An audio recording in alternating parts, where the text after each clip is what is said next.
When it comes to sustainability, food is one of the most powerful and most personal places to start. But I'm here to tell you it's not about being perfect, but it's about being intentional and mindful. You will see so many people online telling you that you need to go fully plant-based or you need to be 100% vegan in order to make a difference. But I'm here to tell you that's not the full truth, whether you're eating more plant-based or if you still eat meat. So today I'm sharing my approach to food when it comes to eating, shopping, composting, and why it even matters. But like in a very cozy and like approachable way, because too many people online really think it's black and white, and food, as we all know, is very personal, and it's not black and white.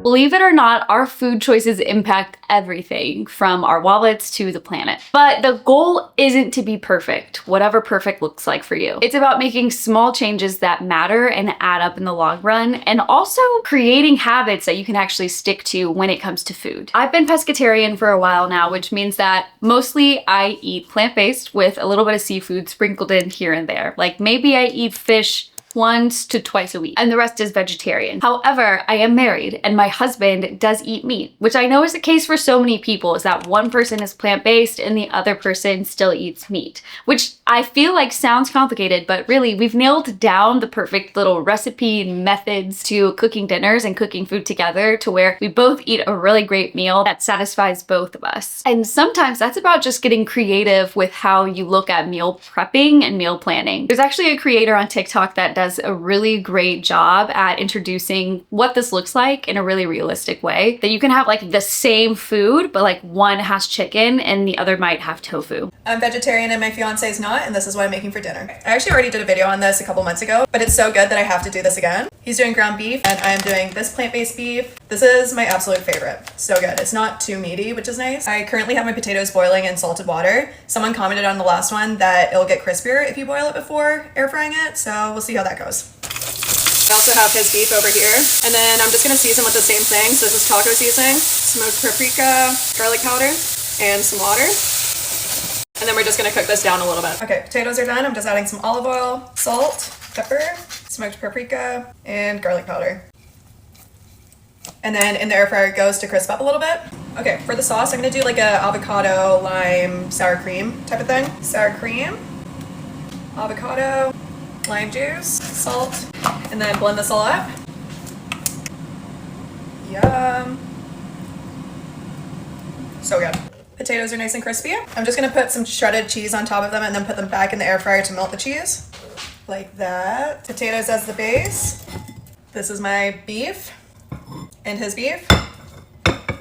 I also made some pico. It's just cherry tomatoes, cilantro, red onion, lime juice, and salt. Then some pickled jalapenos. Then some of the avocado lime sauce. I'm just piping it to make it look pretty, but honestly, I'm gonna dump it all over. Oh, shit. That did not go as planned. And some Valentina hot sauce. Kind of stir everything together. Ooh. So simple, so easy, 10 out of 10. It doesn't have to be like two completely different meals, because I feel like a lot of people feel like it has to be completely different, and that's just so far from the truth. So a lot of times when it comes to like meal prepping for the week, which I'll throw up a little screen share of what our meal prepping looks like. I do it in the notes app on my phone because I always have my phone on me, so when I'm at the grocery store I know exactly what I need to pick up. But you can see we do Monday is usually a salmon night. Tuesday, let's say we're doing tacos this week. While I might be having more of a black bean or like a tofu crumble type of taco, my husband will probably go for like a ground turkey or a ground chicken option. But that's easy enough that we just have two separate skillets in order to make those things, and then the rest is all the same. Just the protein source is a little bit different. Another example is we do a lot of meal prepping when it's just, we say protein, vegetable, salad, or grain, depending on the day.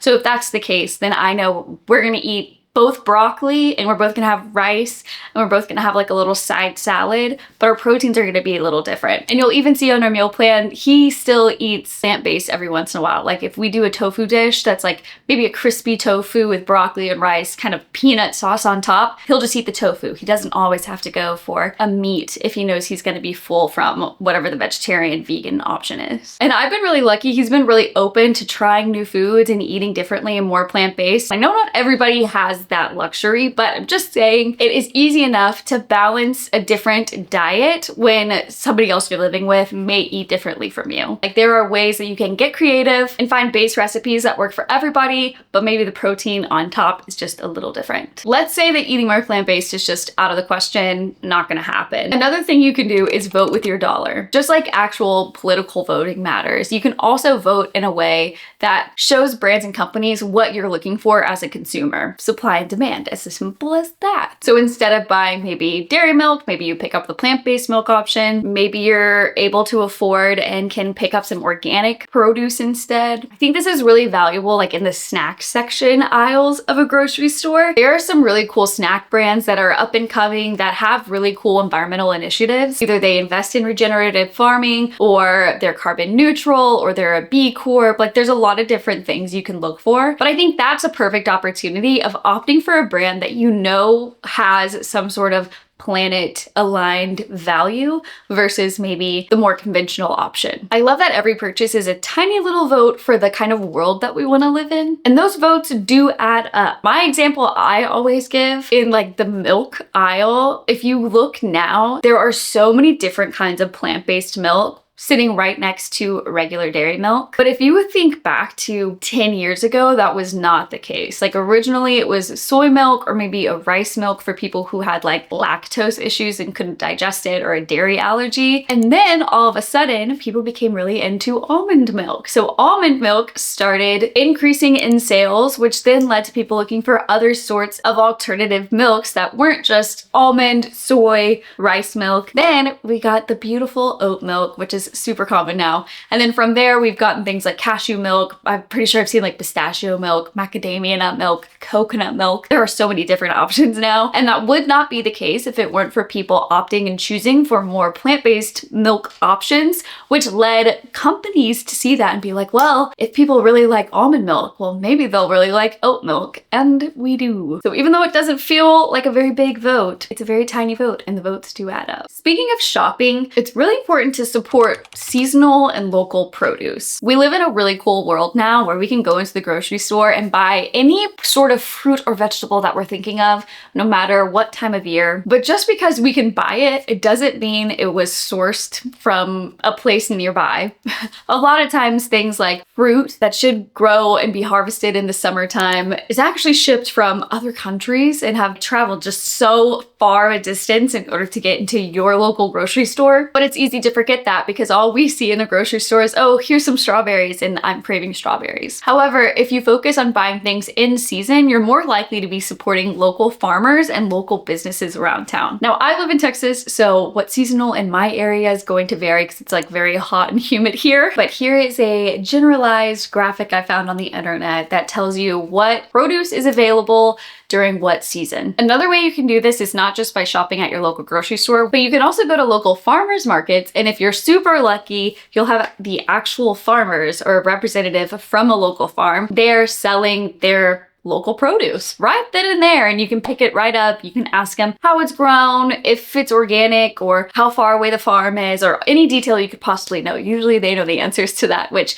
you can't get that at a grocery store. I also find things that are local and seasonal taste way better because they've traveled less distance, so they can pick them closer to like their peak ripeness. Like the springtime in Texas, so strawberries are, one, really affordable, super cheap, and they taste so much better. Like if I were to buy strawberries right now, they would not taste the same. That's a little example of how you can kind of just see what's in season and opt for things that are more seasonally appropriate. It makes a difference. But what about when you're done with the food? Like, what can you do then? Great question. I'm glad you asked. You gotta get creative with avoiding food waste. Now, there are so many tips and tricks, little hacks on the internet. You can go on TikTok and search like food waste tips, or go on to Instagram, you could search it. There are blog posts, there's so much out there. My best friend when it comes to avoiding food waste is definitely the freezer, because things keep for so long in the freezer. And I feel like a total grandma. Like, those are things that my grandma would do, is she would freeze food and then reheat it up or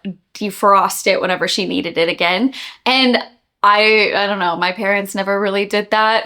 So I feel like I'm relearning it as I'm getting older, but I use the freezer for everything. If I have leftover pumpkin puree from a seasonal pumpkin dessert that I'm making, or tomato paste, I always feel like there's so much tomato paste when you buy it, but you only need like a teeny little bit in your recipe. So I end up freezing things like tomato paste, pumpkin puree. I freeze even chopped up onions and garlic because they taste literally so good and they keep for longer in the freezer. Whenever I need to just pull out a garlic clove for a recipe, then I have a fresh one rather than using garlic powder or something else like that. It also means getting creative when it comes to meal planning and grocery shopping. So every time I'm planning out what I'm going to be eating for the week, I look at my pantry and in my fridge and I think to myself, what do I already have? What is gonna go bad? What's gonna become stale soon that I can integrate into a meal for the following week? So that way I can work on finishing that up before it gets like gross, moldy, stale, bad, whatever. Composting is another thing that I do. I feel really lucky because my city has a green organic waste bin. It's as big as our trash can and it's as big as our recycling bin. To throw things in like food scraps as well as like leaves, branches. If it's natural, it can go in that bin. I think composting can kind of be overwhelming for a lot of people because if you like look up how to compost, I think there's all of these like backyard bins and you have to have pet worms and you have to have like certain things and you gotta spin it. And while that does sound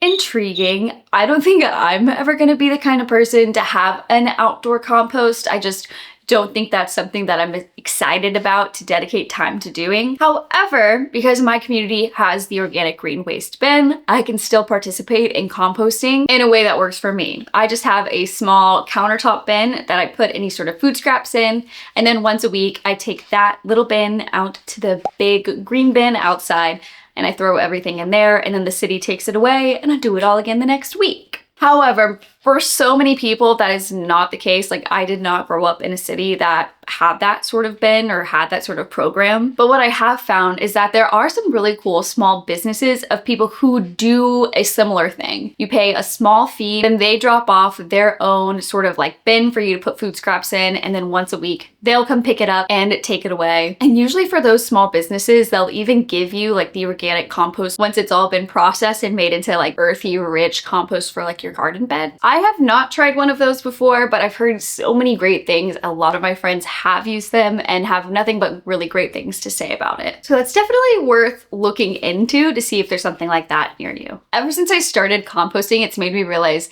how much I was throwing away beforehand that like didn't and wasn't able to break down properly in a landfill.